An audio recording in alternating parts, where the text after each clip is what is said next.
Hello and welcome to Visual Impressions on NTA. My name is Omar Mohammed. Now this week we are going to bring to you two amazing artists. One is a photographer and then the other is a versatile mixed media artist. The first is Dr. Harun Adamu. He is a dedicated dermatologist and an aesthetic physician with over a decade of experience in his field. But surprisingly, and I mean surprisingly, he finds a balance in his busy schedule with his passion for wildlife and serene landscape photographs, which he seeks inspiration and motivation from. Each photograph he takes embodies a story and a reminder of beauty of life outside his clinic. Let's take a look.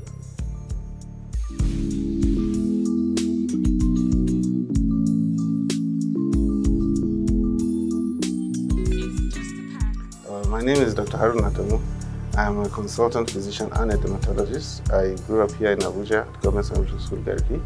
I did my secondary school at Government Secondary School, Garki, and from there I proceeded to Ahmadu Bello University, Zaria, where I studied medicine. And then I specialized in dermatology with the West African College of Physicians. Currently, I'm a dermatologist and a consultant physician and aesthetic medicine physician with the Federal Medical Center, Abuja. Dermatology called me rather because I'd always been fascinated with the details, intricacies, and compositions of the skin. When I finished my medicine, I took interest in dermatology, in the act of healing. I got interested in the act of healing, in the act of restoring people to good health and good skin health and restoring their confidence and bringing them back to the way they perceive themselves.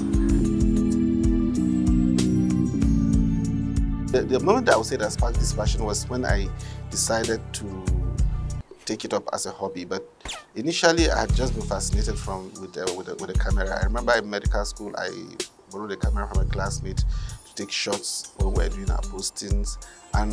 But my contact with the camera started during my residency when I had to do photographs. You know, dermatologists communicate with pictures, and we're expected to produce high-quality pictures for our thesis and for our project, and we communicate with other dermatologists with high quality pictures. So the camera is very important, and knowing how to take photographs is important. So that was how I started getting in contact and understanding camera, because I needed to produce. Your thesis could be rejected if your photographs are not very good. So that was how I began to understand what a weak camera is, what a strong camera is, lightning photographs. But that was just it, and I did the work. I did what I had to do, and that was it. The journey into the photography as a hobby, I think it started during the COVID period when, of course, we were all indoors, we were not going out. I would sit in the window, movement was restricted. In the hours that we had a break, I would sit in the window and stare out into the parks, green areas, and I would notice these birds and wildlife, because my photography journey started with, surprisingly, wildlife and bird photography, which is a challenging form of photography. In photography, it's like a disease. You keep trying to achieve perfection. Once you get infected with it, you never get cured. You keep trying to achieve perfection. So it offered me as a way of escape from the drudgery of medicine. Medical life can be so consistent or so predictable. You know what you are going to do every day. You know the patients you are going to see. Yes, the cases are different, but the routine is the same every day. So you get, after sometimes, you want to look for something interesting, and photography always is a way out. I wrote a book, and in order to consolidate the works I've done, I wrote a book. It's called Scenic Abuja, a photo journey to the rocks, hills, and valleys. It's a coffee table book with colored pictures about the landscape, the natural hills and valleys of Abuja. Okay, capturing the scenic beauty of the city, both within and outside the city limits. Okay, it's something I put together to serve as a theme people could look at and appreciate the beauty of our city.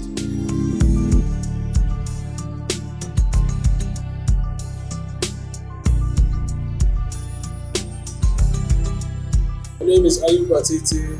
I am a television producer by day and a printer by night and weekends. And any other time I have free. Flying out has always been for me a release, a way of putting my frustrations, my joy, my pain out on something that somehow those images that I put out made things better for whoever is going through the same thing I was going through as I was painting those pieces. To be honest, yeah, art really, plays a major part in what I do because my major designation as a TV producer is, of course, to produce TV shows and also to edit. So it's all a creative process. How to translate something that was written on paper into something visual that somebody can assimilate and understand and enjoy and be entertained. That is as far as television. And the same thing goes for my paintings as well, for people to see it and just kind of share the same thing I was going through as I was painting that piece. Painting is part of me. It's literally not something I can drop. As in, it's something I do all the time. When I'm on my phone, I'm actually drawing on my phone because I don't have a piece of paper next to me. And of course, when I have a piece of paper next to me, that is what I'm doing. Art is part of me. It's never going to stop.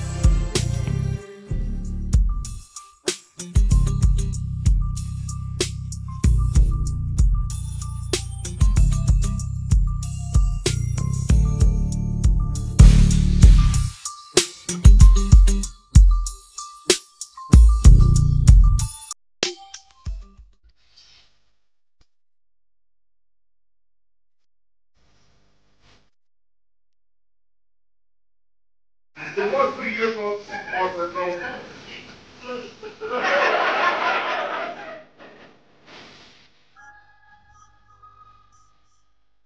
During her speech, she mentioned that she is going to have a program coming soon, and it's going to be a different one from what it used to be.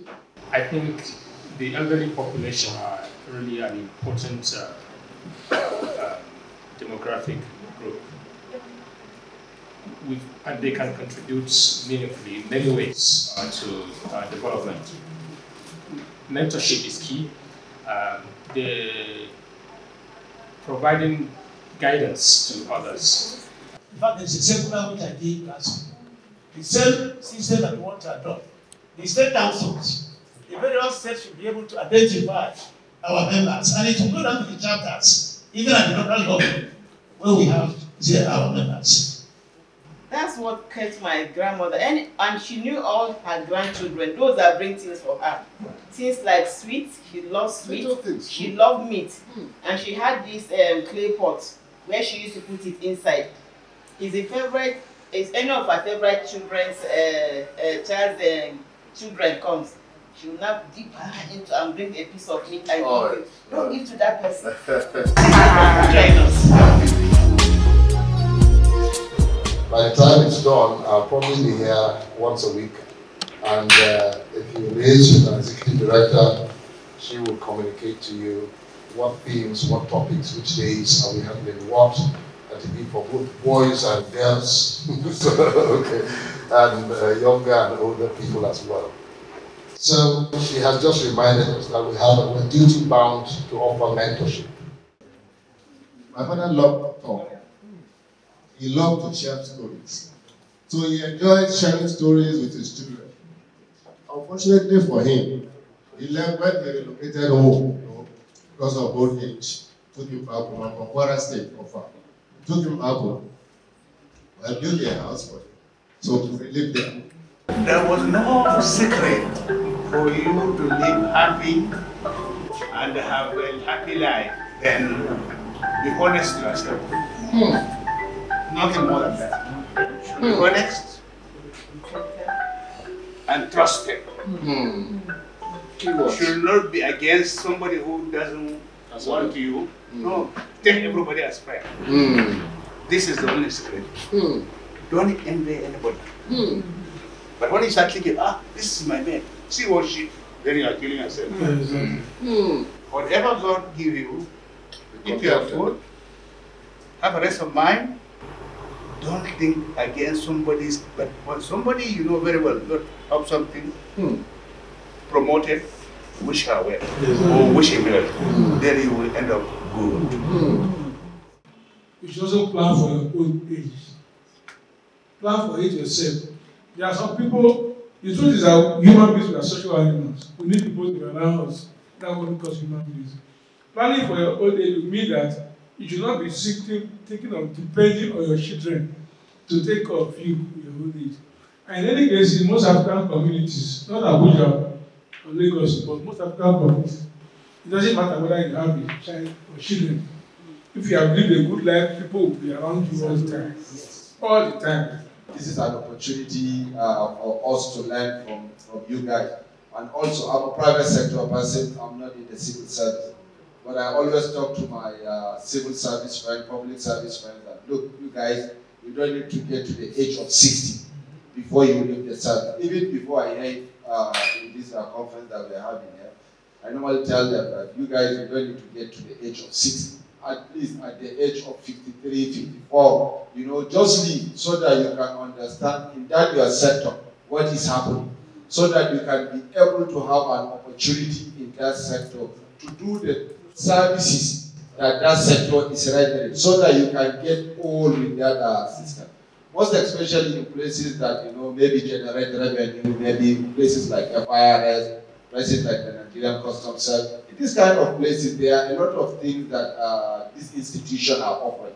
So as when you learn these things for 20 years, you can be able to retire. You know, if you are working in NNPC, think of how you can start a little petroleum activity on how to start a small filling station.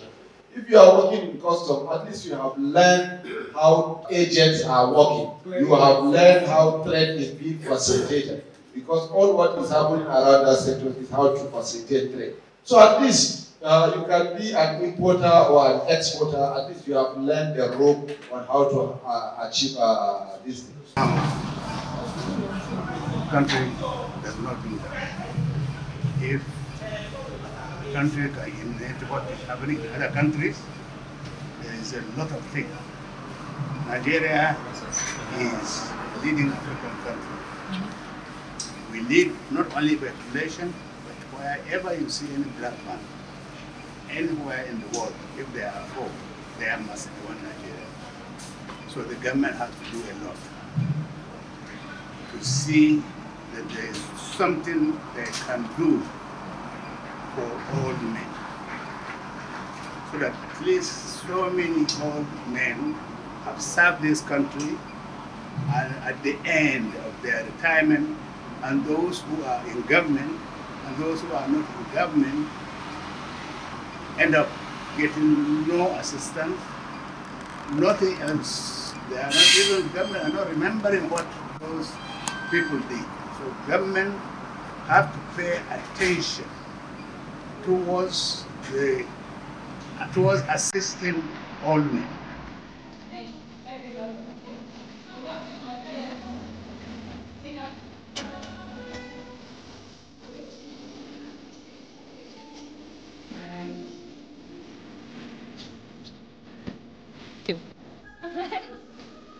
Okay.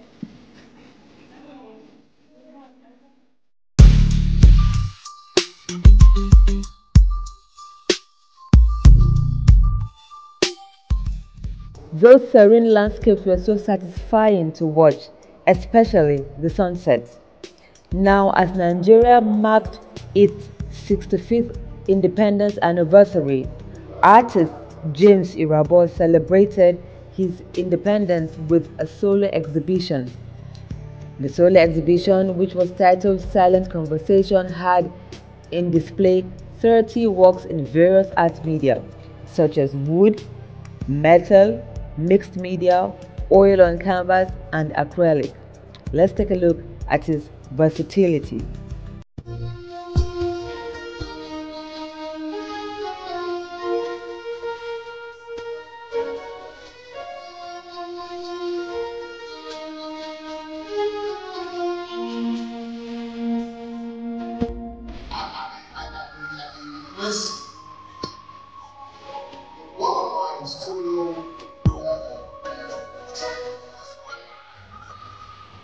Mr.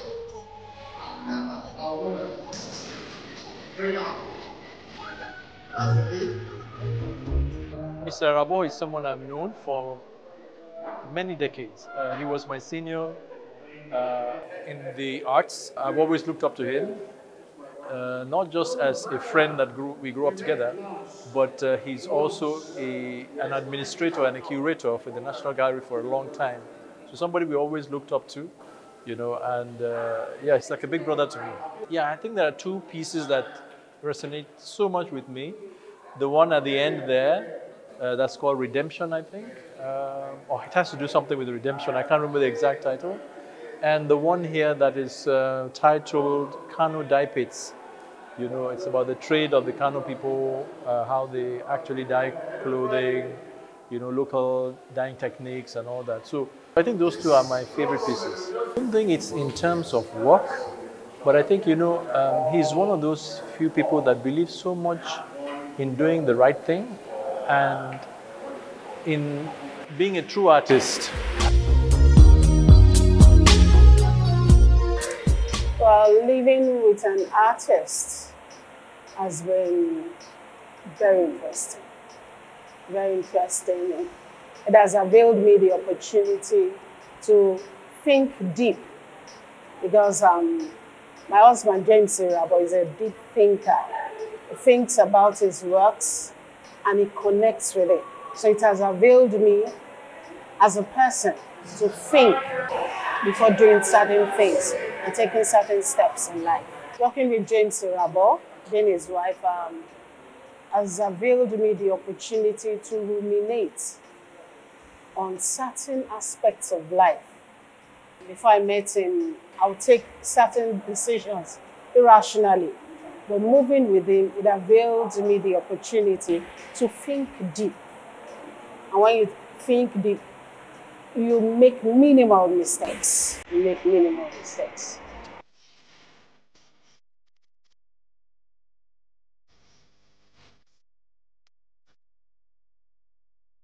My inspiration so far is God.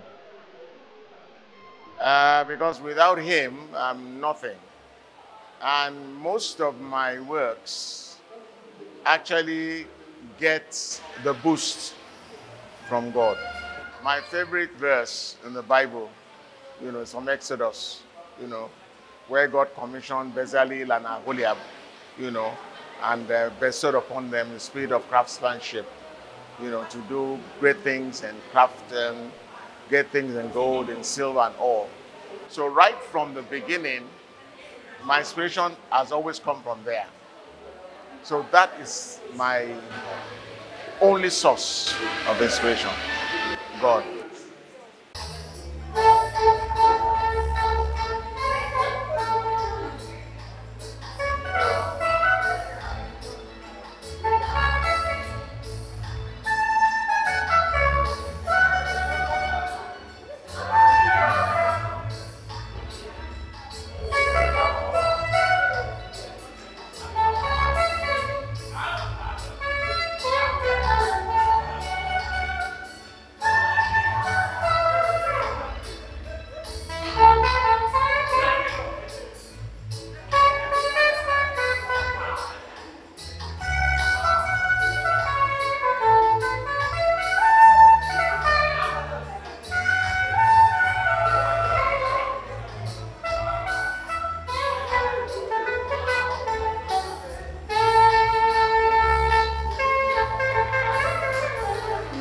What I appreciate now that I didn't appreciate then is that my work,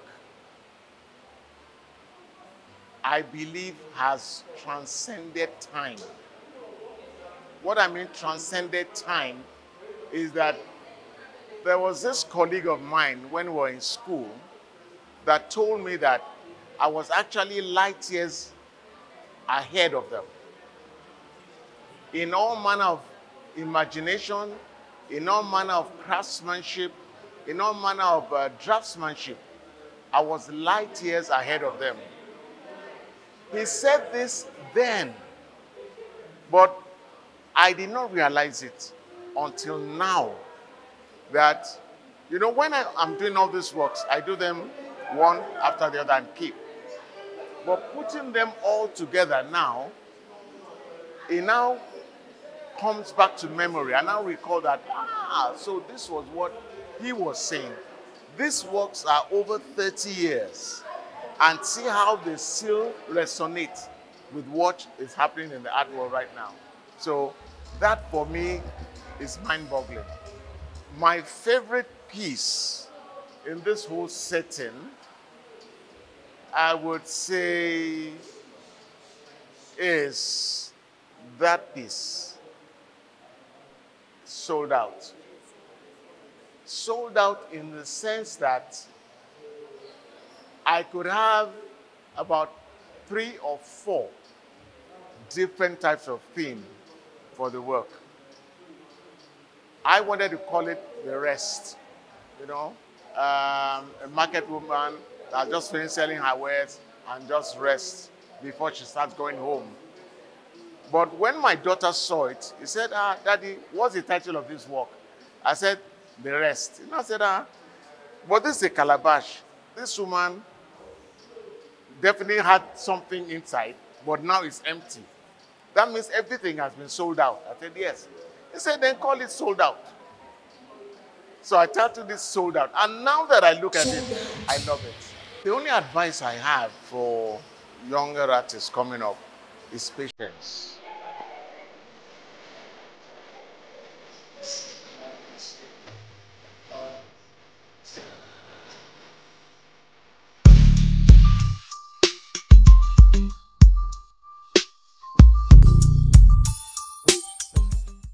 The works capture not just an artist, but a man whose journey is etched in resilience and quiet triumph.